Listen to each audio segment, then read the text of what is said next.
कुख्यात mafia don छोट्या राजनला अखेर इंडोनेशियात अटक करण्यात आली। गेली कित्येक वर्ष वॉन्टेड असलेल्या छोट्या राजनला खरंच अटक झाली की त्यानं स्वतःहून शरणागती पत्करली, अशी चर्चा आता रंगली। ऑस्ट्रेलियाहून परतत असताना इंडोनेशियाच्या बाली बेटावर त्याला अटक करण्यात आली। आता त्याला लवकरच भारतात आणलं जाणार आहे। तब्बल 2 दशकं पोलिसांना गुंगारा देणारा छोट्या राजनला अटक झाल्यानं आता त्याच्या गँगचा म्होरक्या कोण होणार यावर गुन्हेगार विश्वास जोरदार चर्चा रंगते। गँगमध्ये आपलं वर्चस्व सिद्ध करण्यासाठी चढाओढीमुळे पुन्हा एकदा गँगवॉर भडकण्याची शक्यता या निमित्तानं वर्तवण्यात येते। सिस्टर अनुया बलात्कार आणि खून प्रकरणी आज निकाल लागण्याची शक्यता आहे। मे महिन्यात क्राईम ब्रँचनं या प्रकरणी किल्ला कोर्टात आरोपपत्र दाखल केलं होतं। आरोपी चंद्रभान सानप या प्रकरणात आरोपी असून त्याच्यावर बलात्कार करणे, दरोडा, पुरावा नष्ट करणे, गंभीर दुखापत करणे असे गुन्हे लावण्यात आले। मुंबई पोलिसांनी 21 ऑक्टोबरला विलेपार्लेमध्ये पडलेल्या सुमारे 2.5 कोटींच्या दरोड्याची उकल केली। या प्रकरणी पोलिसांनी 4 जणांना अटक केली असली तरी या चोरीचा मास्टरमाइंड अजूनही पोलिसांच्या ताब्यात आलेला नाही। या दरोड्यासंदर्भात टीप देणाराही पोलिसांच्या ताब्यात आहे। पुण्यातील प्रख्यात शिक्षण प्रसारक मंडळींच्या कारभारांना जबर धक्का बसलाय। कथित अनियमितता आणि गैरव्यवहारांमुळे वादग्रस्त ठरलेल्या शिक्षण प्रसारक मंडळींचं नियामक मंडळ बरखास्त करण्याची कारवाई सहधर्मादाय आयुक्तांनी केली। झी 24 तासनं शिप्र मंडळी संस्थेतील अनागोंदी कारभार उघडकीस आणला होता। कोल्हापूर जिल्हा बँकेच्या संचालक मंडळाला दणका बसलाय। आजी 45 संचालकांवर कारवाई होणार आहे। त्यांच्यावरची 47 कोटींची जबाबदारी निश्चित करण्यात आली आहे। राज्याचे सहकार मंत्री चंद्रकांतदादा पाटील यांनी हे आदेश दिले। पानाचा आणि हार तुऱ्यांवरचा खर्च पाहिला तर डोळे चक्रावून जातील। महापौर, उपमहापौर, सभागृह नेते, विरोधी पक्षनेते यांनी गेल्या वर्षभरात चहापानावर तब्बल 9,70,165 रुपये खर्च केल्याची माहिती उजेडात आली आहे। सार्वजनिक सुट्ट्या आणि शनिवार रविवार वगळले तर दर दिवशी सुमारे 4,000 रुपयांचा चहा महापालिकेत प्यायला जातो। केंद्र सरकारच्या भूमी अधिग्रहण कायद्याविरोधात करण्यासाठी भूमिका विरोधी पक्षांनी घेतली आहे, तरीही नागपुरात मात्र कोळसा खाणींकरिता जमिनीचं अधिग्रहण करताना शेतकरी आणि जमिनीचे मालक स्वखुशीने जमीन देण्यास तयार झाल्याची माहिती केंद्रीय मंत्री पियुष गोयल यांनी दिली आहे। सिंधुदुर्ग जिल्ह्यात दोडा मार्ग आणि वैभववाडी नगरपंचायत निवडणुकांच्या निमित्तानं नारायण राणे विरुद्ध शिवसेना भाजप असा सामना पुन्हा रंगलाय।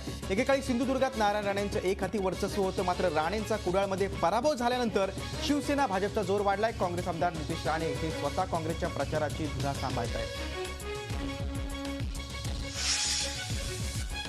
चाकणमध्ये नगर परिषद जाहीर झाल्यानंतर पहिल्यांदाच निवडणूक होते। 1 नोव्हेंबरला नगर परिषदेसाठी मतदान होणार आहे। एकूण 23 प्रभागात 94 उमेदवार रिंगणात आहेत। राष्ट्रवादी, शिवसेना, भाजप आणि अपक्ष अशी चौरंगी लढत या ठिकाणी होत असली तरी खरी लढत राष्ट्रवादी आणि शिवसेना अशीच होणार असं चित्र आहे।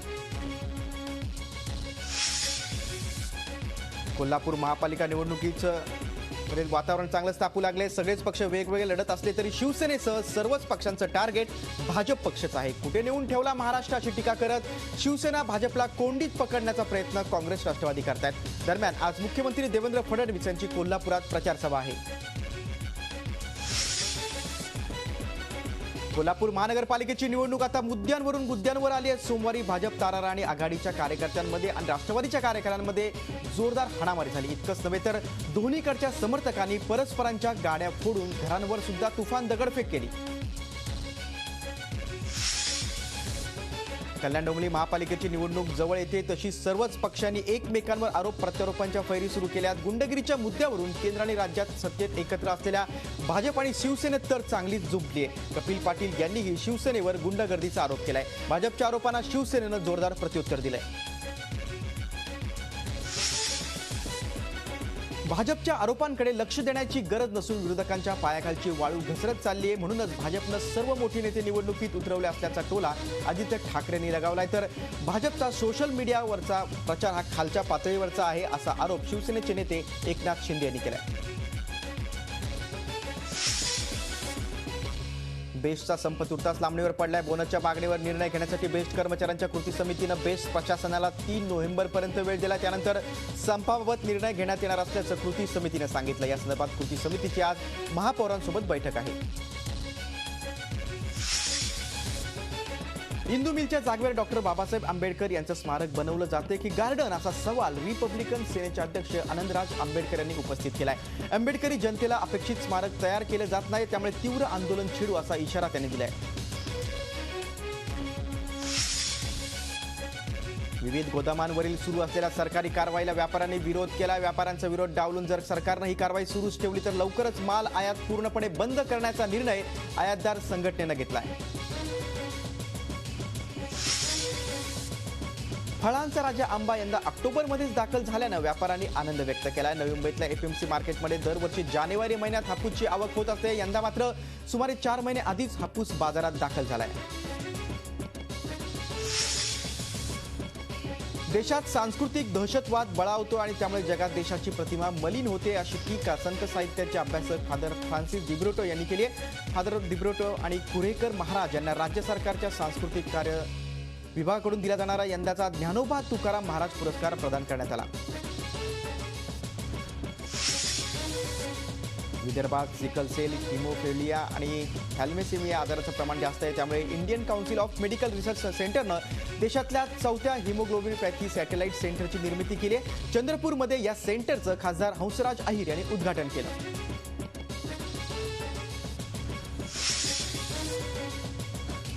भूकंपामुळे पाक अफगाणिस्तानात 200हून अधिक जण ठार झाले. त्या भूकंपाची तीव्रता रिश्टर स्केलवर 7.5 एवढी होती.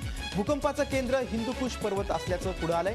सोमवारी दुपारी 2:30च्या सुमारास दिल्ली, उत्तर प्रदेश, राजस्थान, पश्चिम बंगाल आणि जम्मू काश्मीरसह अनेक राज्यांमध्ये देखील भूकंपाचे तीव्र झटके बसले. भारतीय नौदलाच्या माध्यमातून एक नवीन तंत्रज्ञान विकसित करण्यात आले. या तंत्रज्ञानामुळे सुनामीसारख्या आपत्तीची माहिती अगोदर मिळणं शक्य होणार आहे. भारताच्या तिन्ही बाजूंच्या समुद्रात आतमध्ये ही यंत्रणा बसवण्यात येणार आहे.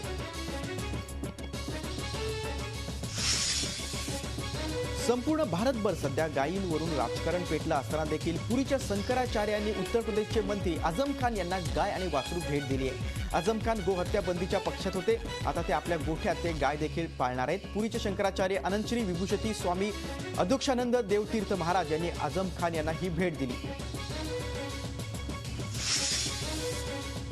भारतात मॅगी उत्पादनाला सुरुवात करण्यात आली आहे. मॅगीच्या उत्पादनासाठी भारतातील 3 प्रकल्प सोमवारपासून पुन्हा सुरू करण्यात आले. सध्या तरी कंपनीनं कर्नाटक, पंजाब आणि गोवामधील मॅगीचं उत्पादन सुरू केले. त्यानंतर इतर राज्यातील मॅगीचं उत्पादन सुरू करण्यात येणार आहे.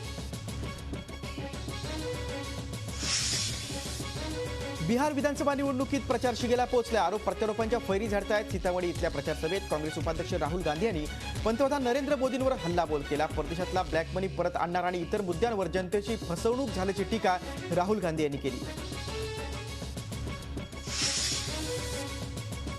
अल्पवयीन मुलांवर बलात्कार करणाऱ्यांना नपुंसक बनवा अशी अत्यंत जहाल सूचना मद्रास हायकोर्टानं केली आहे. कोवळ्या मुलांवर होणारे अमानुष बलात्कार रोखण्यासाठी बलात्कारांना जन्माची अद्दल घडवण्यासाठी कोर्टानं हा उपाय सुचवलाय. महिला संघटनांनी कोर्टाच्या या सूचनेचं स्वागत केले तर दुसरीकडे मानवाधिकार कार्यकर्त्यांनी त्याला कडाडून विरोध दर्शवलाय.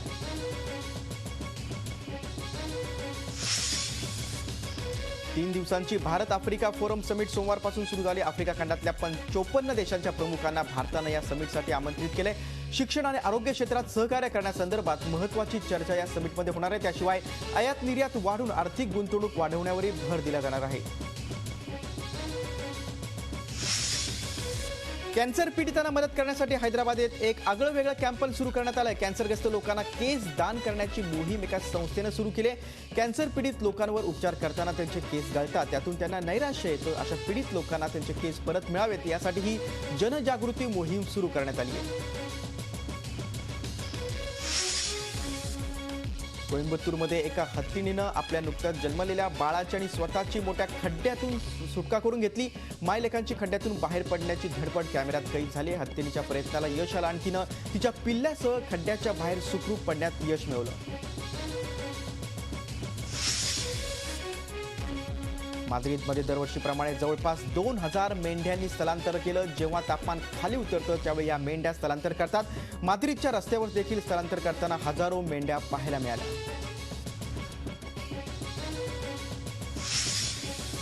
अमेरिकेच्या संरक्षण मंत्रालयानं 70 इराकी कैद्यांची सुटका केल्याचा व्हिडिओ जारी केला. इराकच्या हवाई जहाजमधील ISIL या जेलवर हवाई हल्ला करत अमेरिकेनं ही कारवाई केली.